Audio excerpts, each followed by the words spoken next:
আসলে আমরা খুবই ব্যথিত।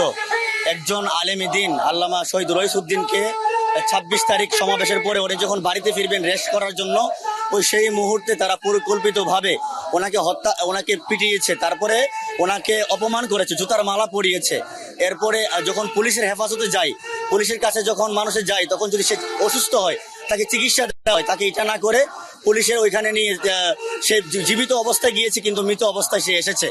এরপরে আমরা তার পরিবারকে নিয়ে আমরা যখন সকলে গিয়েছি তার মামলা করার জন্য, আমরা তো সুন্নিয় শান্তিপূর্ণ, আপনারা জানেন এই আজ পর্যন্ত সুন্নিয়তের রাজনীতি 40 বছর অতিক্রম হয়ে গেছে। তারা হরতাল, অবরোধ, মিছিল এই পর্যন্ত জ্বালাও পোড়াও কিছু কোনো ইতিহাস তাদের নাই। এরপরে তারা শান্তিপূর্ণভাবে যখন পুলিশের কাছে গিয়েছিলেন ইয়ার জন্য, আপনার মামলা নেওয়ার জন্য, তারা মামলাও নেয় নাই। অবশেষে তারা নাটকীয়তাই এই মাত্র এই কিছুদিন পূর্বে তারা মামলা নিয়েছে। তো এটা গতকাল তারা মামলা নিয়েছে। এটা আসলে আমরা খুবই মর্মাহত। তারপর এখন আমরা শুধুমাত্র মামলা নিয়েছে, এখন আসামি কিন্তু খোলা আকাশে তারা ঘুরছে। আমাদের দাবি হচ্ছে শহীদ রইসউদ্দিন হত্যার যেই বিচারের দাবি, আমরা এটা নিয়ে নামছি।